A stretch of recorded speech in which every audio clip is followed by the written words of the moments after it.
Hello नमस्कार दोस्तों आइए आज हम समझते हैं उत्तर प्रदेश बार काउंसिल के अंदर जो इंटरव्यू कंडक्ट होने हैं उसमें दोस्तों किस तरह के क्वेश्चन पूछे जाते हैं। दोस्तों जैसा कि आपको पता है कि मैंने बहुत सारी वीडियोस इसके ऊपर बना रखी हैं कि कैसे आपको फॉर्म फिल करना है, किस तरह के क्वेश्चन पूछे जाते हैं और कि डिमांड ड्राफ्ट के बारे में मैंने बाकी और बहुत सारी चीज़ों के बारे में दोस्तों यहाँ पर यूट्यूब पर दोस्तों वीडियोज़ बना रखी है और उसमें बहुत अच्छा रिस्पॉन्स आ रहा है लोगों का कि वो पूछ रहे हैं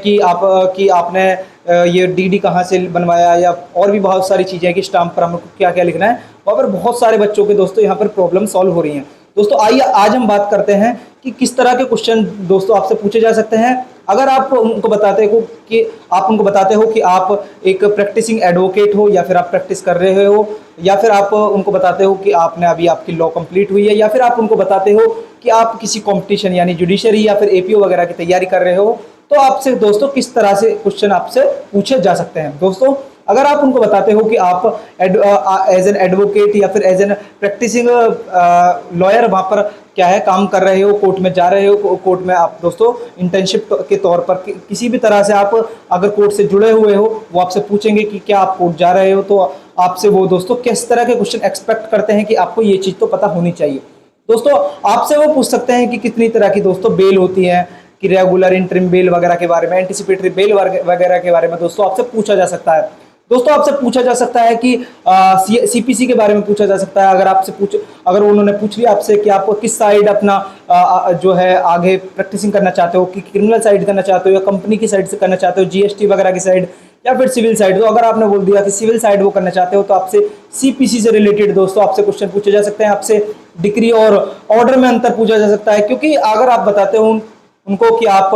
कोर्ट में जाते हो तो आपसे वो एक्सपेक्ट करते हैं कि आपको ये चीज़ें पता होनी चाहिए। वो आपको एलआर यानी लीगल रिप्रेजेंटेटिव के बारे में पूछ सकते हैं कि वो कहाँ पर दे रखा है, कि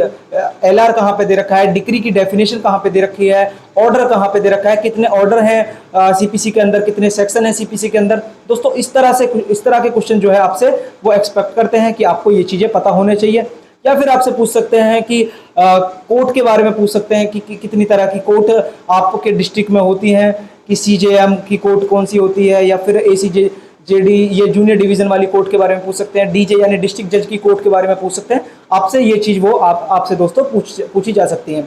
अगर आप दोस्तों उनको बताते हो कि आपने अभी अपनी लॉ कंप्लीट करी है, तो वो आपसे क्या पूछ सकते हैं, आपसे पूछा जा सकता है कि आपके जो फाइनल सेमेस्टर में जो आपके सब्जेक्ट थे वो क्वेश्चन पूछे जा सकते हैं। क्योंकि मैंने बहुत सारे बच्चों को देखा है, उन्होंने भी आके मेरे को बताया कि भैया हमसे ये वाले क्वेश्चन पूछे गए कि आपके लास्ट सेमेस्टर में क्या क्या सब्जेक्ट थे, या फिर आपसे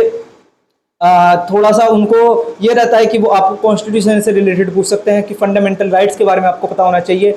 और क्या पूछा जा सकता है आपको दोस्तों, पूछा जा सकता है कि आप यहाँ पर बैठे हो तो कोई ऐसा एक्ट है जो एडवोकेट को गवर्न कर रहा हो, तो आपको पता होना चाहिए कि एडवोकेट एक्ट 1961 के बारे में वो आपसे जानना चाह रहे हैं। तो आपको बेसिक एडवोकेट एक्ट 1961 के बारे में आपको पता होना चाहिए कि मिसकंडक्ट क्या होता है, और बाकी सारी चीज़ें बीसीआई यानी बार काउंसिल ऑफ इंडिया के बारे में आपसे थोड़ा बहुत दोस्तों वो आपसे पूछा जा सकता है। दोस्तों अगर आप उनसे बताते हो कि आप किसी कंपटीशन की तैयारी कर रहे हैं, तो दोस्तों आपसे किस तरह के क्वेश्चन पूछे जा सकते हैं। दोस्तों वो आपसे डायरेक्ट से रिलेटेड डायरेक्ट सेक्शन बेस्ड भी क्वेश्चन पूछा जा सकता है, या फिर वो आपसे पूछ सकते हैं कि क्या आपने अभी तक कोई एग्जाम दिया, या फिर लास्ट एग्जाम जैसे आरजेएस का भी एग्जाम हुआ था तो आपने वो एग्जाम दिया था। या फिर आपसे पूछा जा सकता है कि AIBE आपका ऑल इंडिया बार एग्जाम आपका क्लियर है या फिर नहीं। इस तरह से क्वेश्चन पूछे जा सकते हैं, या फिर डायरेक्ट सेक्शन बेस्ड वो आपसे क्वेश्चन दोस्तों पूछ सकते हैं। तो दोस्तों आपको किस किस चीज़ पर ज़्यादा ध्यान देना है मैं आपको एक बार बता देता हूं। दोस्तों आपको सबसे मेन चीज़ क्या ध्यान देनी है, जो हमारे नियो 3 क्रिमिनल लॉज आए हैं,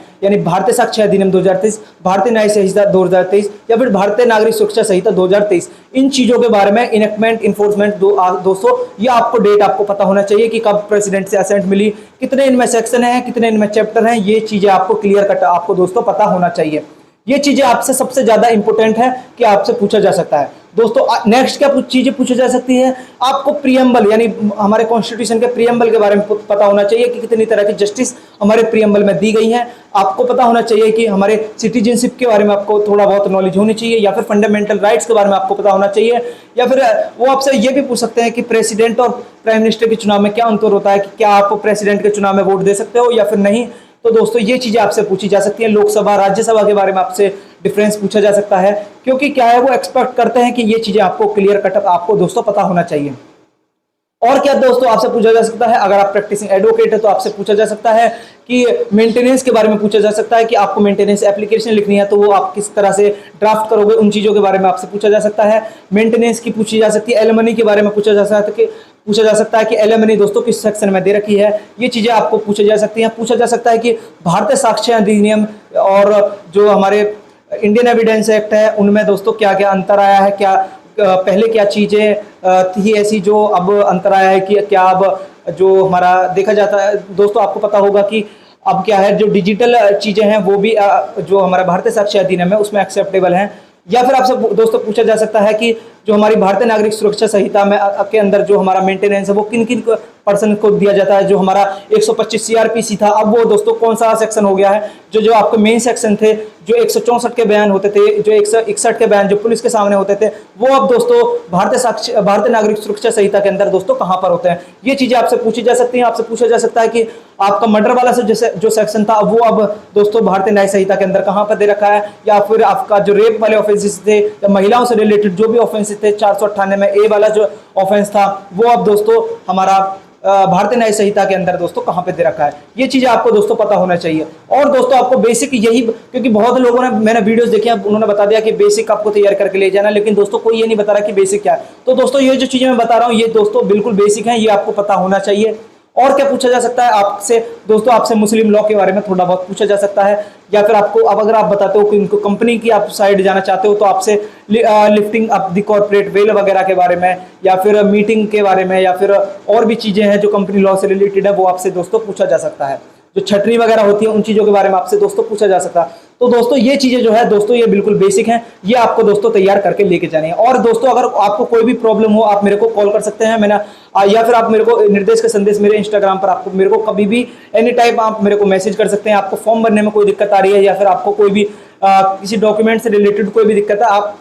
कभी भी मेरे को कॉल कर सकते हैं। आपको अगर फॉर्म नहीं मिल रहा आप मेरे को मैसेज करिए, मैं दोस्तों आपको फॉर्म प्रोवाइड कराऊंगा। और दोस्तों इस वीडियो को ज़्यादा से ज़्यादा शेयर करें, अपने उन दोस्तों के साथ जरूर शेयर करें जिनका दोस्तों इंटरव्यू अभी होने वाला है।